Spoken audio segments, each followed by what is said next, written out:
Good afternoon. With me to my right, the woman who needs no introduction, the Commissioner of the Department of Health, Judy Persic-Kelly. To her right, another familiar face, the state's epidemiologist, Dr. Christina Tan. Great to have you back, Tina. Judy, as always. Guy to my left, who needs no introduction, the Superintendent of the State Police, Colonel Pat Callahan, Paramount Garg, and a cast of thousands. First thing, over the weekend, FEMA granted our request for a major disaster declaration for residents in Warren County who were impacted by the remnants of Hurricane Ida. This brings to 12, and you can see them on the screen, the number of counties where individual homeowners can now apply through FEMA for direct financial assistance to repair damages to their homes. The easiest way to get started is by visiting disasterassistance.gov. You can see that on the left there. FEMA has also opened disaster recovery centers across the state where homeowners can go to meet directly with FEMA and their representatives to ask questions or start their application process. To find the center nearest you, please visit FEMA.gov and click Search Your Location from the homepage for locations and hours. We are committed to working in partnership with the Biden administration and FEMA and county and local governments and organizations to help every impacted New Jerseyan. Pat will have more color on all of the above in a few minutes. Moving on today, I am signing an executive order pertaining to all child care settings across our state. First, the order requires that all child care workers and facility employees be fully vaccinated by November 1st or face regular and weekly testing. This tracks with the requirements that we have put in place for healthcare workers, state employees, and educators and school workers. And the requirement includes full vaccination by November 1st, so that means a second dose by no later than October 17. The order also clarifies that the masking policies in all child care facilities must mirror those in schools. As recommended by the CDC, all employees, all students and children in a facility's care ages 2 and over, and all visitors must wear face masks with limited exceptions. Again, this brings us no joy, trust me, but it's the right thing to do. We appreciate that it may be difficult to keep very young kids in masks for the majority of the day, but we are looking for these settings to provide kids with as much support as necessary to ensure the safest possible environment. This part of the order takes effect this Friday, actually, September 24th. We know that there are already many child care providers who are doing their utmost to protect their children and their care, their employees and their communities, and we thank them. This order ensures that everyone is abiding by the same strong standards. Next up, this past Friday, the Federal Food and Drug Administration's Vaccines and Related Biological Products Advisory Committee, that rolls off your tongue, recommended that the FDA authorize booster shots for those ages 65 or older, or those who are at high risk of contracting COVID and who are 6 months or longer past their second dose of the Pfizer vaccine. So those in these categories who were fully vaccinated by March. Now, there are a couple of important caveats on this one. First, we are awaiting final guidance from the CDC and FDA before we open the window for folks who qualify for a booster to get that shot. We anticipate this guidance in the coming days, I believe, Judy. In the meantime, we are continuing to prepare to push the additional doses necessary out through our vaccine distribution network. To administer these booster shots, we will be working through our existing partnerships with healthcare providers and community pharmacy partners, among others. A complete list of vaccination centers is available online at covid19.nj.gov/finder. And also a reminder that only those who received the Pfizer vaccine are eligible for a booster. There is no approval for the mixing and matching of vaccines. The boosters are at this time only, again, for those who received the Pfizer vaccine. Judy will be able to provide a little bit more detail on this in a few minutes. But again, we're currently working to make sure that we have the supply ready to go once the CDC and FDA gives us their final booster guidance. And remember, that has been the case since mid-August. Folks who are immunocompromised are eligible and have been for the past month plus for a third dose. With that, let's review the latest data from Dr. Ed's team on vaccine breakthrough cases. The latest update includes all data through September 7th, which covers more than 5,375,000 fully vaccinated New Jerseyans. So everyone who completed their vaccination courses, whether it be the two-shot regime of Pfizer or Moderna or the one shot from J&J by August 24. So first thing, we are reporting a total of 22,246 individuals who have tested positive for COVID from among the close to 5.4 million folks in total. This is roughly 0.4% of those fully vaccinated, and given the efficacy rates of the vaccines coming out of their clinical trials, which topped at around 95% protection against the virus, the real-world results in our state are continuing to outperform those trials. But as we dig deeper, we continue to see the real power of these vaccines remains in keeping people out of the hospital, or worse, the morgue. As of September 7th, 457 fully vaccinated people, again out of nearly 5.4 million, were hospitalized due to COVID. That is 0.008%. And there have been 111 COVID-related deaths in total among fully vaccinated New Jerseyans, sadly. That is 0.002%. Now here's the data specifically for August 30th to September 6th. And not surprisingly, this is still in the thick of the Delta fight. Not all of those 5.375 million folks who have been fully vaccinated had to deal with the teeth of this variant wave we're dealing with, but this recent grouping, this recent collection of data does. And here I would point to the hospitalization and death figures in particular. Across the entirety of these 8 days, our hospitals reported a total of 1,138 COVID-positive admissions, and Dr. Ed's team counted 49 fully vaccinated individuals hospitalized due to COVID out of that total. Now, as was said before, this is a bit of apples and oranges given the differences in data sets, but these numbers are nonetheless very illustrative. So too are these numbers. For the period August 30th to September 6th, Dr. Ed's team confirmed 127 deaths due to COVID-related complications. None of them at this time are from anyone who was fully vaccinated. We have been reviewing these numbers related to breakthrough cases now for about the past 2 months. There have been slight changes in the overall percentages, but they have been slight. Given the enormous increases in cases, hospitalizations, and deaths we've recorded as we've been under assault by the Delta variant, the fact that these changes have been slight speaks all the more to the power of the vaccines. I know that for some of you there is nothing we can say, no number we can show that will ever convince you to get vaccinated, but for those who remain on the fence or who for whatever reason have put off getting vaccinated, take these numbers to heart and go out and get vaccinated immediately. Let's take a quick look at the rest of today's numbers. First, here are today's updated vaccination numbers. And here is today's update on newly reported cases. And you can see the rate of transmission has ticked up slightly as we had a few days last week with big positive test returns. So we need to focus on getting that back down again. Here are the numbers from our hospitals yesterday.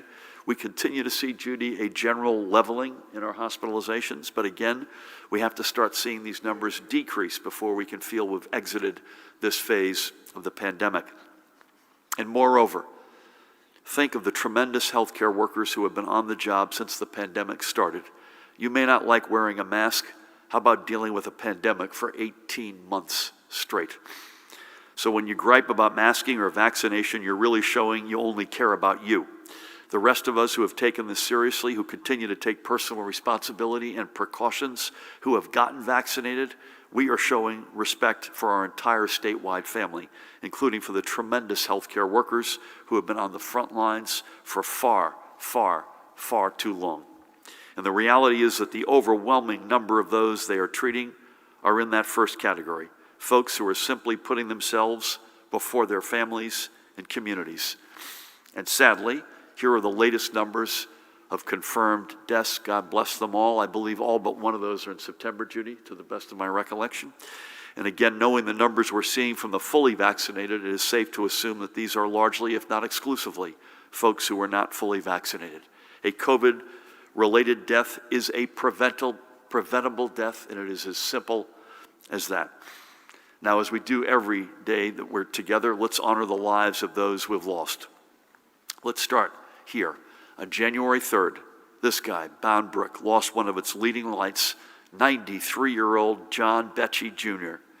John was, as you can probably tell by that hat, a veteran of World War II, serving in intelligence and reconnaissance with the Army. It was part of the 24th Division that entered Japan. When he returned from the Pacific Theater, he married his wife, Christine, started a family, and settled in Bound Brook.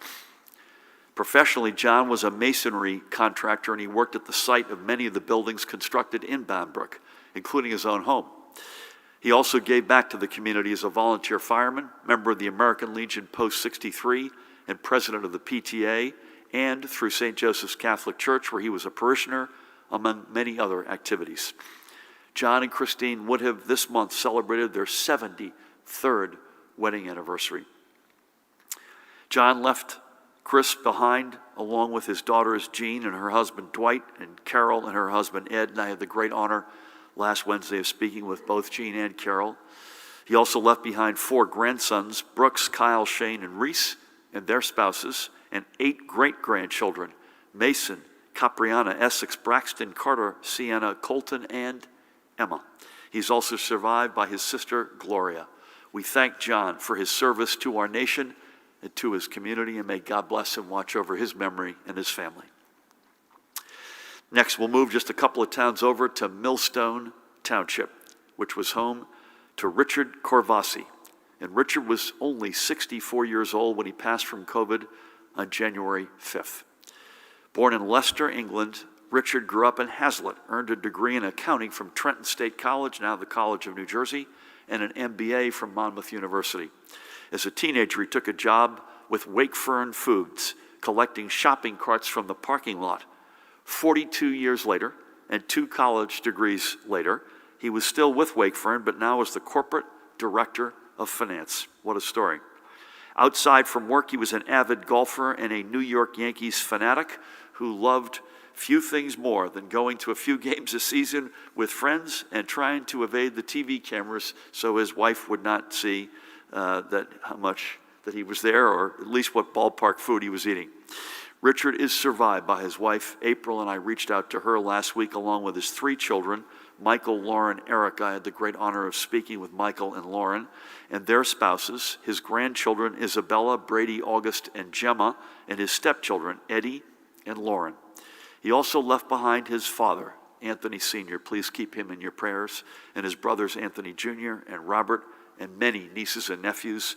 We are honored to have called Richard part of our New Jersey family. May he rest in peace, and may God watch over his memory and his family. And finally, for today, we honor North Plainfield's Carl Forrester, who passed the day after Christmas at the age of 74.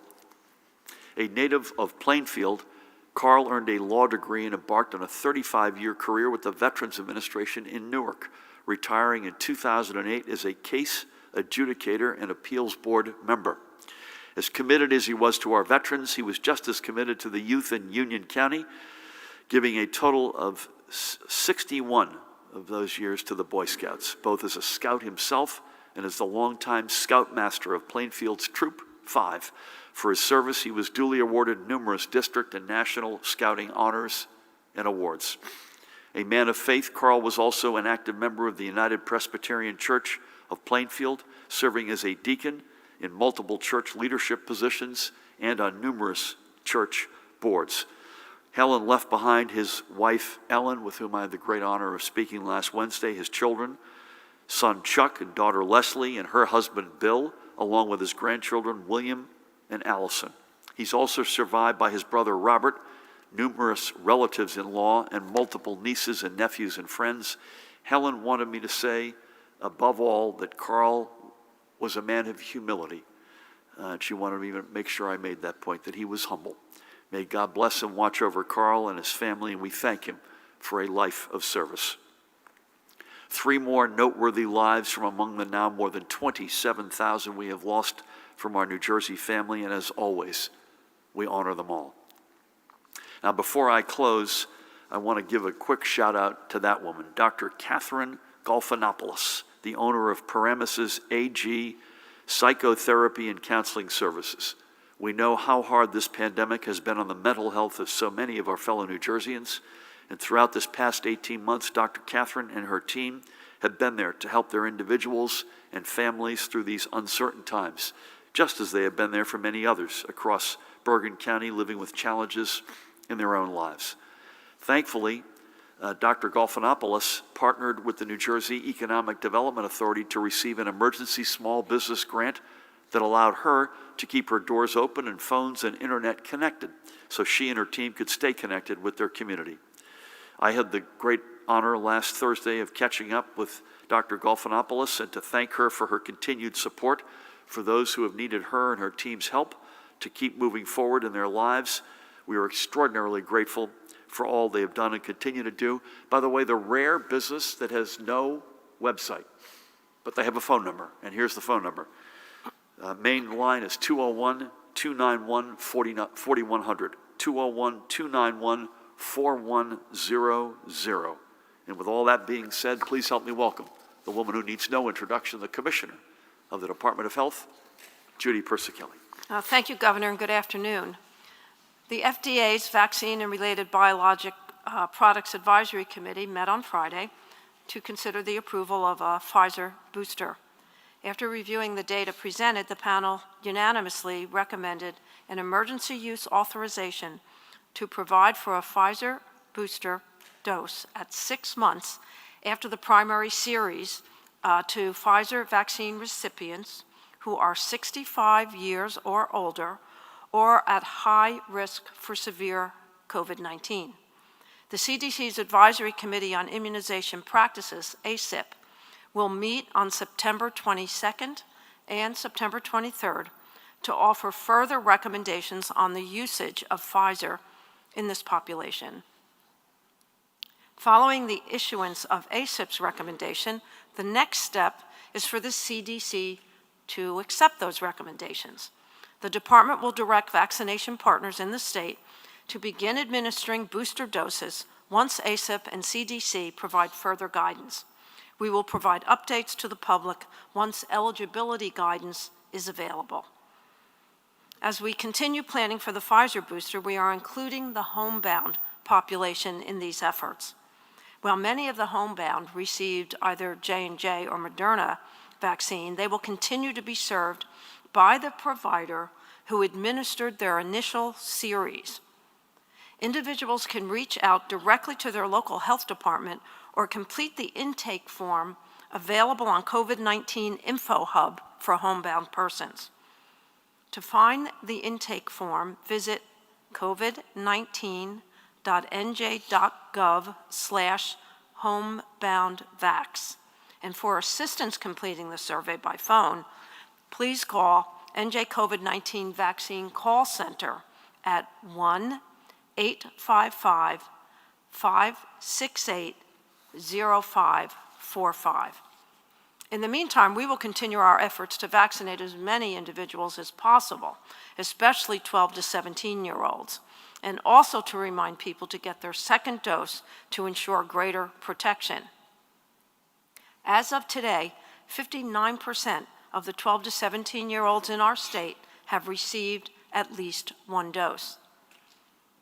We also continue to encourage those who are immunocompromised not to delay their third dose of Pfizer or Moderna.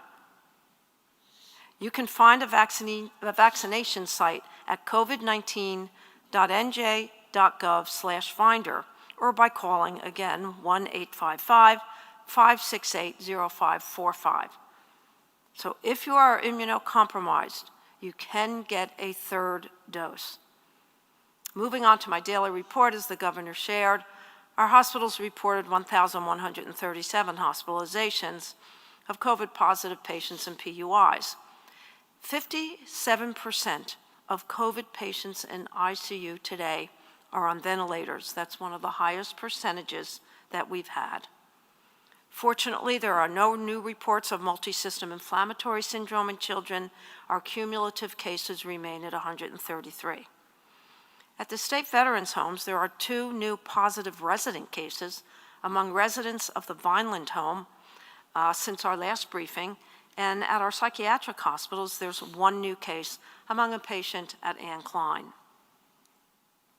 The daily percent positivity as of September 16th for New Jersey is 4.97%. The northern part of the state reports 3.94%. The central part of the state, 5.43%, and the southern part of the state, 6.60%. So that concludes my daily report. Please continue to stay safe, and let's get vaccinated to protect ourselves, our family, friends, and most importantly, our children. Thank you. Judy, thank you as always. So the earliest we're going to get guidance on the booster is Wednesday? Yeah. Got it. So folks, again, that's what you saw on Friday was one hurdle, and we're waiting to make sure we go through all the steps before we can hit the go button. And as you can imagine, we're preparing intensely behind the scenes to have this teed up. Pat, I mentioned Warren County was added, which we've been fighting to get more counties. We're up to 12. So that's a good development inside of this tragedy. Any more color on places where folks can go other than that disasterassistance.gov website, but any other color on FEMA or other related matters? Weather feels pretty good. We may have something toward the end of the week. Is that right? Yes, Good sir. to have you. Thanks, Governor. Good afternoon. Yeah, we are expecting some rain Thursday into Friday, but as far as it being severe, that does not seem to be the case at this point. With regard to disaster recovery centers, Morris County opened theirs today in Morris Plain. Essex County also opened today at a West Orange Kmart, which is co-located with a vaccination center. So we'll see multiple benefits from there. I know the Warren County site is being assessed, and that'll be identified this week, and where it will be built out is pending.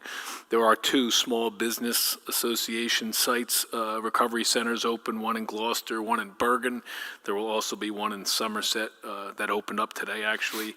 In our public assistance applicant briefings, that's where we sit and meet with all the impacted counties and towns and build out their project worksheets for eligible reimbursements, whether that's debris management, emergency protective measures, bridges, roads, all of those things associated with the Stafford Act. And I think I mentioned it last week, but the joint field office where the federal and our OEM partners basically run the entire recovery effort with regards to not only the recovery but also mitigation efforts and plans, whether that's elevations, acquisitions, the various plans that we'll put in place with DEP and partners from across the state. That's open. That's a 34,000 square foot location, obviously keeping social distancing in mind. And that has opened up, and again, I've seen them in operation for a long time, and it's phenomenal to watch that partnership come together and continue to flourish as we recover from Ida. Thanks, Gov. Pat, thank you. That's in Mercer County, right? It is East Windsor and Mercer, yes, sir. So that's not a spot for individuals or small businesses to go to. That is the sort of I would call it the wholesale coordinating location, which is great. Physically in one place obviously makes a world of difference. Thank you for that. We're going to buzz through. Mike, we'll start with you over here. I think, is that Sarah with the mic? Nice to see you, Sarah. We will be, we're going to stay with the 2-a-week cadence, at least till we get sufficiently through and get a better sense of how schools in particular have opened up. Anything else on the post-disaster relief, and until we start to see the Delta crest. I think we have the Dr. Alan McMillan, I think, teed up for Wednesday for our first. Not sure of that, Dana's telling me, but she'll be here with us soon to give us a sense of what school looks like here after the first few weeks. With that, Mike, we'll start with you. Good afternoon, and we'll be back here at 1 o'clock on Wednesday. Good afternoon, thank you. Governor, can you explain why the mandate now for daycare centers? What information led to the decision today instead of, say, in August when a similar decision was made for teachers? I wanted to ask a follow-up on the post-mortem on the administration's handling of COVID. You said that something like that would be done. I'm curious if you have a timeline for when. And do you think voters should be able to see the results of such an investigation before the election this November? Or now, I mean, ballots have gone out already even. And an unrelated question on the Afghanistan refugees. Could you give an update on how many folks are at the Joint Base and what, if anything, the state is doing to help relocate them or assist them in any way? Thank you. Thanks, Mike. No magic to today on daycare, but we had always said that we would start with the most exposed elements of workforce, clientele, et cetera, and then expand out from there. So we started with healthcare, we then went to educators, state workers, and we're going to chop through communities as we see fit. And this is something that was always on the cards. We just hadn't made the final call yet. We feel this is the right time to do it. No update on the post-mortem, but we're committed to that, and that hasn't changed. Part of the reason why there's no update is we're still in the game. So we're not to Monday morning yet, as it were. We're still in the fight, and the politics of it is of no interest to me, win, lose, or draw. But no update on that. On Afghan refugees, we'll probably at some point sooner than later give a more comprehensive update on where we stand on that. But it's many thousands at the Joint Base. We have been working intensely across the whole range of government. I'd say Judy and her team most importantly. And we have been doing everything we believe we can and should do to be a full partner. It's one of these processes that's not a straight line. But now that the original waves have come in, it's our hope and my hope, and I suspect Judy and Pat's been very involved in as well. We would expect to see a sort of more regular process as you get fewer new arrivals. And Homeland Security, as I think is now public, has pointed to many hundreds who would be ultimately, they would hope that New Jersey could ultimately take of the population. And so that's very early stage. But that's something that we feel is something that is both our obligation and responsibility, and we'll do everything we can for the folks, most of whom are here temporarily, and for the folks who ultimately end up staying here, we'll do everything we can to get them settled. Thank you for that. I do think a more comprehensive update at some point in the next couple of weeks makes sense. Dan, if you can help me remember that. Thank you. Daniel, good afternoon. Good afternoon, Governor. So last May, you and neighboring governors announced you wanted more personal protective equipment produced in your respective states. What's the status of that? How much more PPE and other pieces of the supply chain are now being made in New Jersey? And what's in the way of those efforts progressing? What are the current stockpile levels? With the smaller eligibility for the Pfizer booster, how many people in New Jersey are eligible for the booster shots that stands? What does the infrastructure need to look like to administer booster shots for the smaller subset of the population? And how is that different from what had initially been proposed of, I think it was upwards of 2.4 million New Jerseyans? Do any of the mega sites need to be reopened? Once the guidance comes out, what's the soonest anyone in the state could get a booster shot?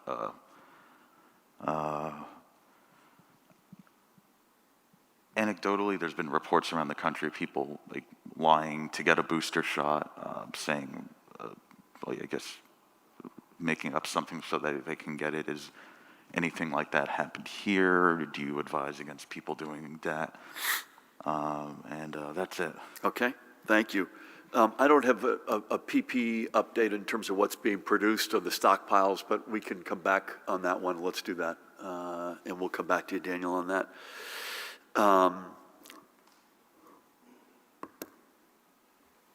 Judy, I'm going to say a few things here and then turn it over to you. In terms of the actual numbers, I don't have that number, but you may. Do you have the number for Jersey? In terms of if it's 65 and up and...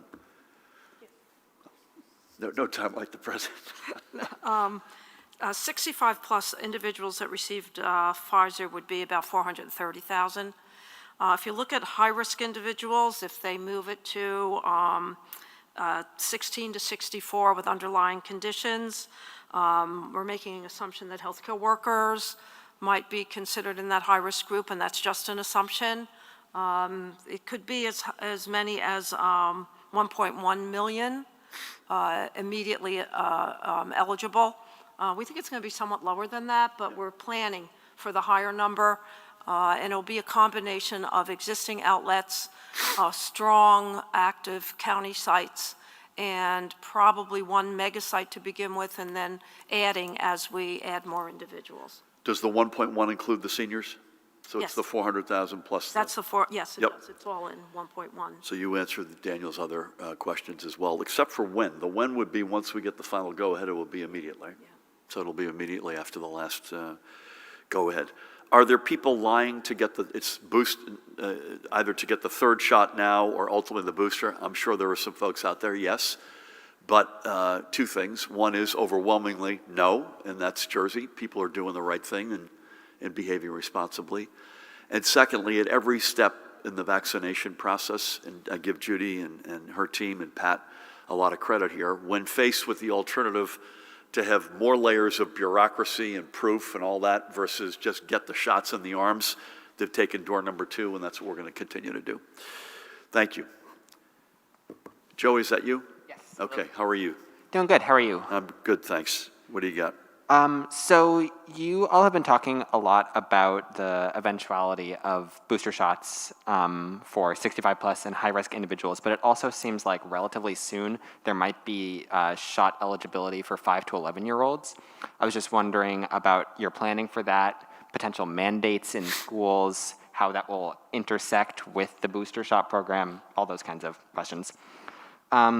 I believe it was this morning, 3 state legislators announced that they want an independent investigation into the flooding in Bound Brook and the New Jersey transit train that helped cause it. Do you support an independent investigation? And then finally, Governor, you in your campaign and your administration have made your pro-choice policies an important component. And right now, the chief discussion of that is happening in the U.S. Supreme Court. Do you support Justice Stephen Breyer stepping down while Democrats control the federal government? Thanks. Thank you. So on the 5 to 11, it's still a lot of rumors right now. I think we are pretty convinced whenever it comes, it'll be a different dose. I believe this is right. Tina should weigh in if she sees this differently. As a result, that means it will have to go through its own distribution channel. And I don't anticipate at this point changing any of the parameters we have around school. But please, hopefully safely and sooner than later, that we get that approval and we can then go to the kids down to that level. Does that sound fair to you all? Getting some good nods to my right. Pat, I assume you're good with that. I haven't seen the request for an independent investigation. We obviously want to make sure we know exactly what happened. I spoke to the mayor, who's a really good guy, right after it happened. I know he wants to get to the bottom of it, and I can say on behalf of NJ Transit, we'll do everything we can to learn and figure out what happened, learn. I think NJ Transit did a lot of other related stuff, but to mitigate, but again, that's where that is. And your last question, I can safely say, is way above my pay grade, but thank you for asking. Good to see you. Alex, how are you? Good afternoon, Governor. Good afternoon. Dr. Tan, setting aside the fact whether or not people are lying to get it, what would be the harm of a person simply getting a 3rd dose of the vaccine with or without FDA approval? The vaccine's safe, it's currently free. What would go wrong if somebody decided to just get a 3rd dose on their own? Commissioner, does the high-risk population include prisoners in correctional facilities? And is it possible that these prisoners could be getting their vaccinations, their 3rd shots, before some folks who are walking around on the street are able to? And I also asked you this before in regarding to schools. You said that in terms of discipline for kids who refuse to wear masks in schools, it's up to the district. How does that discipline work for kids or parents in childcare settings? And will you categorically rule out ever having an institution, childcare or school, called Child Protective Services on a parent because the kid won't wear a mask? For you, Colonel, can we have an update on the one missing person? Is that person still missing, and what were the circumstances that person went missing under? For you, Governor, does the FDA's decision put a damper on your efforts to put these booster sites together? You were ready to go last week. Are you expecting to have resistance to getting these boosters out? It was tough enough to get 2 shots, or in some cases, 1 into people's arms. Do you expect it's going to be difficult with the 3rd? And just generally, like Mike asked, how do you think that voters can make a decision on whether or not to re-elect you without a full and independent review of your actions during the pandemic? And do you think you've made the right decisions? What's your pitch to voters, and is it fair they judge your response to COVID in deciding who to vote for? I love the way you ask your questions. Tina, what could go wrong? These are good questions, all kidding aside. The first one, I mean, I would just say we play by the book, right? So we look to the feds who have done the overwhelming amount of research and the manufacturers of trials, et cetera, but help us with why do we have to wait to make sure this is a go? Sure. You know, the FDA and the CDC, they have special advisory committees just in general to make sure that they have that independent review of all the data that are out there, particularly as it relates not only to how effective the vaccines might be or the recommendation for, say, a 3rd dose or a booster, but also safety data. With that said, you know, as we had seen from the FDA advisory committee's review on Friday, that they did still have some concern that there was not enough information and data related to the safety for those, like, you know, outside of those where there might be a benefit, 65 and older. An example that was cited relates to myocarditis events that have been noticed. Myocarditis is an inflammation of the heart, and you know it could cause some significant medical issues in individuals. And we know right now, for example, that myocarditis, the likelihood of seeing more myocarditis cases are associated among young men, but particularly after the 2nd dose. So for example, is there enough data to support whether or not it's safe for looking at that particular condition? So that's why our committees, these advisory committees, look at as much data as they have, and they make recommendations to FDA, to CDC, based on what they have. Tina, thank you for that. Judy, in terms of folks in vulnerable settings, I assume we'll take the CDC's guidance on this. Yeah, we'll primarily take the CDC guidance. We're hoping it'll be more expansive, so it's not going to be a situation of either or, you know, one before another, as we did when we didn't have enough vaccine supply. But we do have supply, so we hope, and we're prepared to give it, so we're going to hopefully have an expansive. Yeah, let's remember in settings like the one you asked about, it's a broader population than just the folks who are there for serving a sentence. It's corrections officers, police officers, counselors, medical personnel, and sadly, some of them have died, and we'll memorialize them. Yeah, we probably take nothing off the table in terms of dealing with a situation with a child or a district or a child care center. We're expecting folks to do the right thing. Admittedly, in a child care setting, you don't have a district reality, right? So you can go to the district of town X, and you know that you're having a conversation with someone who is responsible for that whole district. Daycare is clearly, child care is clearly a much more diffuse, atomized reality. So we're going to rely on folks doing the right things. And they are regulated, so we have an opportunity to make sure they're regulated, and that includes from a health perspective. Pat, on the one person who's missing, I'm glad Alex asked that because we haven't talked about that lately. It is my understanding that there is still one person missing, Alex. I've asked the SEOC for an update, so I might even have that by the time we're out of here today as far as circumstances and which municipality they were from. Sadly, we do know when we got to the 30th loss of life, it was not from the missing list. That was someone who had been hospitalized. Yeah, in terms of, I guess you asked 2 questions in this last one. The infrastructure, I think you've heard Judy refer to this in terms of where we expect to see the booster shots be available. Again, this somewhat depends on the scope of the universe of people. If it's closer to 400,000 versus 1.1 million, there's probably a different answer there, as you would expect. Will it be difficult?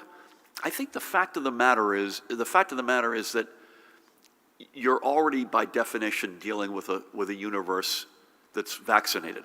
So the difficulty has been the hurdle from no vaccination to convince people to get vaccinated. And there's a block that, for whatever reason, are just not going to do it, but there's another block that we've been pounding away on who have a more legitimate reason, and that's why we're knocking on doors and doing all that we're doing. This group is 100% by definition vaccinated, so it should be a relatively straightforward exercise. Time will tell. Yeah, on the politics, again, I don't have any, I want to, as always, keep that out of here, but I would say is we go up on the wire without a net somewhere between 1 to 6 or 7 times a week, depending on how you look over the past 18 months, with a lot of data and a lot of analysis, including self-analysis on what's working, what's not working. I would say this very simply, again, no politics. We're among the most vaccinated states in America. We are the most vaccinated large state.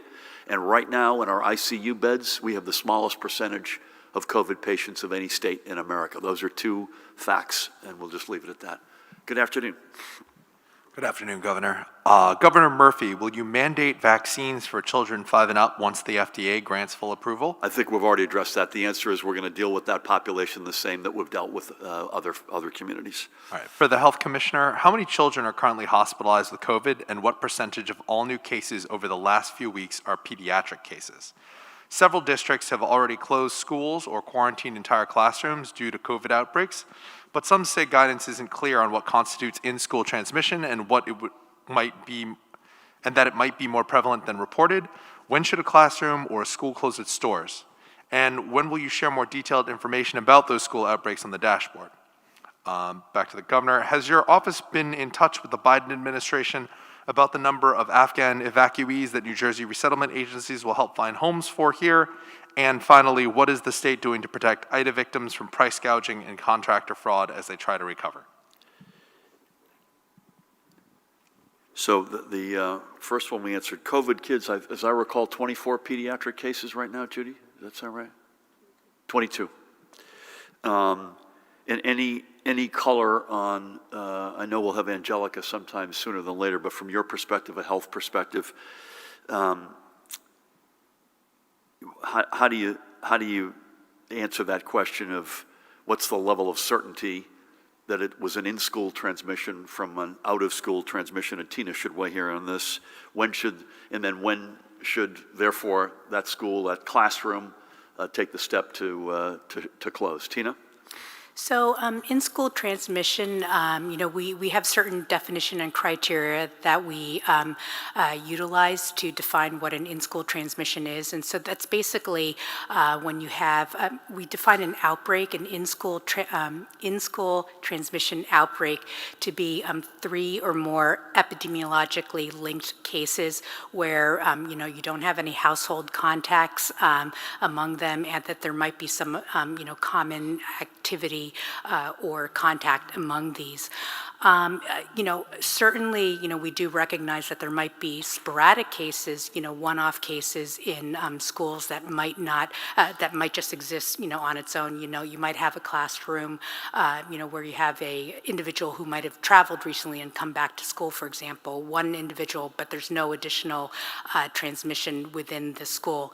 And, we certainly recognize that those individual sporadic cases are also being followed up by the local health departments. Recommendations for containment and monitoring are typically taken as we typically do with any sort of COVID case.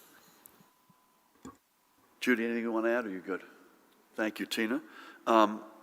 Mentioned this, your last question I think we've addressed, but we're on daily with the Biden administration in one form or another, period, and specifically of late as it relates to Afghan refugees, and the number that they are sort of putting out there as a aspiration for ultimate, not just temporarily being in New Jersey as there are many thousands on the Joint Base, but ultimately resettling here is in the hundreds. 500 and change is the number that, at least that's where we are at the moment, and we'll continue. We want to do our share, and whether it's temporary or permanent, and do the right thing by these folks who stood by us. And that's the extent of the update. We get it now. Thank you for that. Ma'am, can we start? Is that Katie? Yes. How are you? Good, how are you? I'm good, thank you. Which mega site are you looking to reopen and when? And then when would a call be made on additional mega sites? After last week's announcement on school outbreaks and cases, the online dashboard has been blank. When will that be fixed and how frequently will it be updated?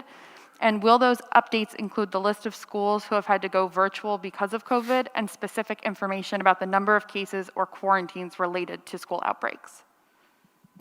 Thank you. I don't think we have the, do we have the mega site answer yet? We're still working that through, right? Do you want to jump in? I think the first one that will open will Yep. be Gloucester, Yeah. but it's not, and it's not finalized yet till we know what we Yeah. need. And that was one of the great ones we had when we first started this. But again, this gets back, I know we've said this several times, but you'll have to bear with us. When the bid ask is 400,000 versus 1.1 million, we've got to figure out, the infrastructure has to follow that answer. I think there's a review of the dashboard this afternoon, I'm told, and that hopes to be up and running in the next number of days in schools, and I think it will include the virtual question as well, right? We're just awaiting additional review of the dashboard before it becomes publicly available. As always, we want to make sure we get it right, and it'll be sooner than later, and I think it'll include the information that you'd want. I think we're going to probably do it on a county basis, and which is historically what we had done, but if you see, once it's up, if you see any advice you have for us, we'll take it. Thank you. Dave, good afternoon. You'll take us home here. Hi, Governor. Hi. With regard to the school situation, you know, some parents have been very concerned from the onset of the start of the school year and have argued for virtual alternatives.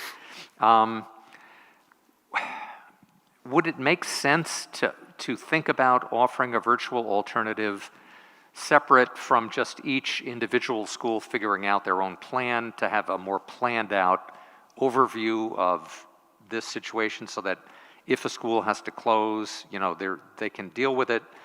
Or also, do you think that this business with the school and the outbreaks, is this just something we're going to have to live with for the foreseeable future?